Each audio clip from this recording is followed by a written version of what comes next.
दोस्तों urban company IPO की कल लिस्टिंग डेट है, यानी कि कल ये लिस्ट हो जाएगा। तो जिन जिन लोगों को आईपीओ ये मिला है उनके डीमेट अकाउंट में जो है ये कल शो हो जाएगा। इस वीडियो के अंदर हम जानेंगे कि अर्बन कंपनी आईपीओ की लिस्टिंग स्ट्रेटजी हमारी क्या रहने वाली है। क्या हमें इसे होल्ड करना चाहिए और या फिर हमें इसे सेल कर देना चाहिए, और क्या इसके अंदर फ्रेश बाइंग की कोई अपॉर्चुनिटी बन रही है, और या फिर हमें ये लॉन्ग टर्म के लिए अपने पोर्टफोलियो के अंदर रखना चाहिए। ये सारी की सारी बातें हम डिटेल्स में इस वीडियो के अंदर जानेंगे। इस आईपीओ की मार्केट में बहुत ही ज्यादा हाइप है और इस आईपीओ का जो जीएमपी है वो काफी रफ्तार में आगे भागा है। अभी के हिसाब से जो है वो 60% से भी ऊपर जीएमपी चल रही है। और यहाँ पर हम आगे वीडियो में ये भी जानेंगे कि इसकी जो जीएमपी है वो रियल है या फेक है। इस जीएमपी के हिसाब से हमें लिस्टिंग गेन मिलेगा भी या नहीं मिलेगा। वीडियो शुरू करने से पहले उन लोग को जिन भी लोगों को आईपीओ अलॉट हुआ है वो वीडियो के नीचे कमेंट जरूर करें कितने लोट उन्होंने अप्लाई किए थे और उनमें से कितने लोट उन्हें मिले हैं। और उन सभी लोगों को शुभकामनाएं मेरी तरफ से जिन्हें भी ये आईपीओ मिला है। 60% गेन वाला आईपीओ उन्हें मिला है। लिस्टिंग स्ट्रेटेजी शेयर करने से पहले हम कंपनी के बारे में थोड़ा बहुत जानेंगे। इस कंपनी के बारे में नेगेटिव और पॉजिटिव दोनों ही पहलू के बारे में इस वीडियो के अंदर हम बात करेंगे। अर्बन कंपनी ने मार्च 2024 के मुकाबले मार्च 2025 के अंदर टोटल रेवेन्यू के अंदर जो है वो 36% का इंक्रीज दिखाया है, और पैट यानी कि प्रॉफिट आफ्टर टैक्स के अंदर जो है वो 358% का यहाँ पर इंक्रीज दिखाया है। ध्यान देने वाली बात यहाँ पर यह है कि इससे पहले पिछले के साल जितने भी थे उसमें ये कंपनी ने लॉस दिखाया है। लगातार ये लॉस में थी कंपनी। फर्स्ट टाइम जो है ये कंपनी प्रॉफिट में आई है, और सीधा इस बार जो है मार्च 2025 के अंदर इन्होंने 239 करोड़ रुपए जो है वो प्रॉफिट दिखाया है। कंपनी ने यहाँ पर ऐसी कौन सी जादू की छड़ी घुमाई है जिससे कंपनी जो है वो लॉस से सीधा प्रॉफिट में आ गई, और वो भी 239 करोड़ में। तो यहाँ पर दाल में कुछ काला नजर आ रहा है, और यहाँ पर मैं आपको बताऊंगा कि क्या यहाँ पर दिक्कत है। दोस्तों हर कोई कंपनी जो है आईपीओ लाने से पहले अपने फाइनेंशियल रिपोर्ट को थोड़ा सजाकर पॉलिश कर आपके सामने प्रस्तुत करती है। तो यहाँ पर कंपनी ने जो है वो क्रेडिट जो है वो टैक्स का यहाँ पर बेनिफिट लिया है, जिससे जो है यहाँ पर कंपनी प्रॉफिट में जो है वो हमें शो करा रही है कि उन्होंने प्रॉफिट बुक किया है। तो यहाँ पर बिल्कुल भी अचंभे वाली बात नहीं होगी कि आगे जाकर क्वार्टर रिजल्ट अगर आए इनके और वहां पर कंपनी लॉस में आपको दिखाई दे। तो ये तो हो गई इस कंपनी की नेगेटिव में बात। अब थोड़ा पॉजिटिव में भी देख लेते हैं। कंपनी का जो सेक्टर है वो यूनिक सेक्टर है और हमेशा डिमांडिंग सेक्टर है, और सबसे बड़ी बात कि एक अकेली कंपनी है जो ये सर्विस प्रोवाइड करती है। आपको अगर प्लम्बर की जरूरत है, अगर आपको टेक्नीशियन की जरूरत है, इलेक्ट्रिशियन की जरूरत है, आपको ब्यूटी ट्रीटमेंट कराना है या ग्रूमिंग की सर्विस लेनी है, तो ये कंपनी ये सभी सर्विस जो है वो प्रोवाइड कराती है। इसकी जो डिमांड है ये हमेशा बनी रहेगी। तो हो सकता है कंपनी आज लॉस में है पर भविष्य में जाकर जो है वो प्रॉफिट में आ जाए, पैसा बना ले, और कंपनी जो है वो ग्रोथ में आपको देखने को मिले। अब बात कर लेते हैं कि क्या इस शेयर को, क्या इस आईपीओ को हमें लॉन्ग टर्म के लिए जो है वो अपने पोर्टफोलियो में रखना चाहिए या नहीं रखना चाहिए। दोस्तों अभी के वैल्यूएशन के हिसाब से कंपनी जो है वो हाई लग रही है। इसका पी रेशो जो है वो 61 से भी ऊपर है। तो अभी वैल्यूएशन हाई है, इस वजह से इस आईपीओ के शेयर को जो है आपको अपने पोर्टफोलियो में लॉन्ग टर्म के लिए नहीं रखना चाहिए। जब कंपनी की वैल्यूएशन थोड़ी सही लगेगी, जब कंपनी के शेयर जो है वो रेट जो है वो नीचे देखने को हमें मिलेंगे, तब आप इसे ले सकते हैं। अभी के टाइम के लिए लॉन्ग टर्म के लिए यहाँ पर डिसीजन मेरा जो है वो नेगेटिव का है।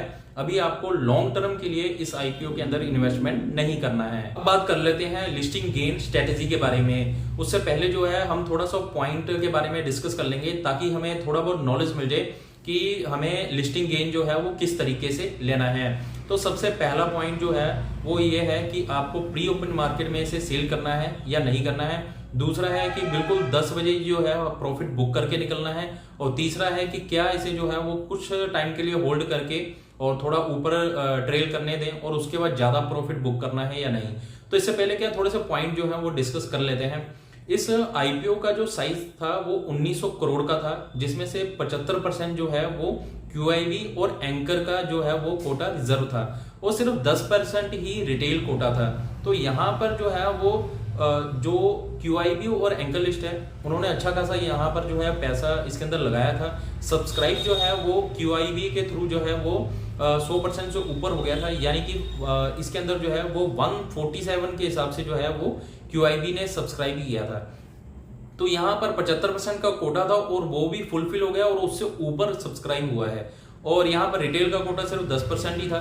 तो इस जो IPO के अंदर लिस्टिंग होने के बाद जो है आपको फ्री फ्लोट जो है वो देखने को कम मिलेगा, यानी शेयर जो है वो नीचे बहुत ज्यादा ऊपर जाने के चांस कम है। हाँ, यहाँ इसके अंदर जो है अगर रिटेल बहुत ज्यादा कूदते हैं तो भले ये है ऊपर जाने के आपको चांस देखने को मिलेगा, तो फिर भी जो है इतना फ्लक्चुएट इसके अंदर नहीं आपको देखने को मिलेगा। चलिए अब बात करते हैं पहले पॉइंट के अंदर, कि आपको इसे प्री ओपन मार्केट में सेल करना है अपने IPO को। तो बिल्कुल नहीं, आप जो है वो लिस्टिंग गेम के लिए जो है वो 10 बजे तक का वेट करें। आप जब 10 बज जाए उसके बाद ही इसको सेल करें, प्री ओपन मार्केट में आप इसे सेल न करें। अब बात कर लेते हैं कि आपको लिस्टिंग डे वाले दिन जो है वो 10 बजे ही बिल्कुल आपको सेल करना है क्या इसे, वही टी-पिन लगा के जो है आपने पहले से वेरीफाई करके रख लिया, अब टिच जैसे ही 10 बजा आपको तब सेल करना है कि नहीं। देखिए, अगर आपको 60% से ऊपर का लिस्टिंग गेन मिल रहा है फिर तो जो है, और आप बिल्कुल रिस्क नहीं लेना चाहते, तो आप बिल्कुल जो है वो 10 बजे अपना प्रॉफिट बुक करें और चलते बने।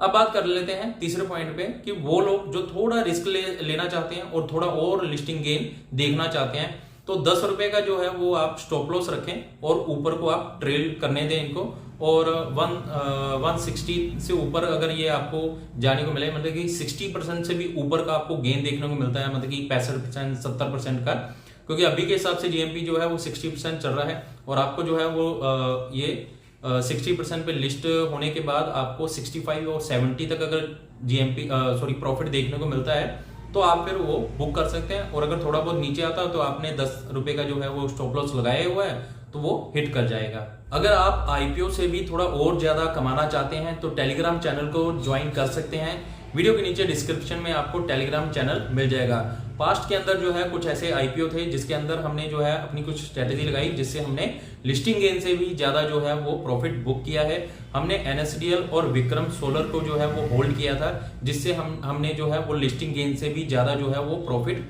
बनाया है। उसके बाद हमने जो है वो श्री लोटस के अंदर जो है वो प्री ओपन मार्केट में शेयर बाय किए करके भी जो है वो अच्छा प्रॉफिट बुक किया है। तो आप टेलीग्राम चैनल जो है वो ज्वाइन कर सकते हैं। अब बात करते हैं कि क्या इस IPO के अंदर फ्रेश बाइंग की कोई अपॉर्चुनिटी बन रही है, या फिर इसे प्री ओपन मार्केट में क्या बाय कर सकते हैं या नहीं कर सकते हैं।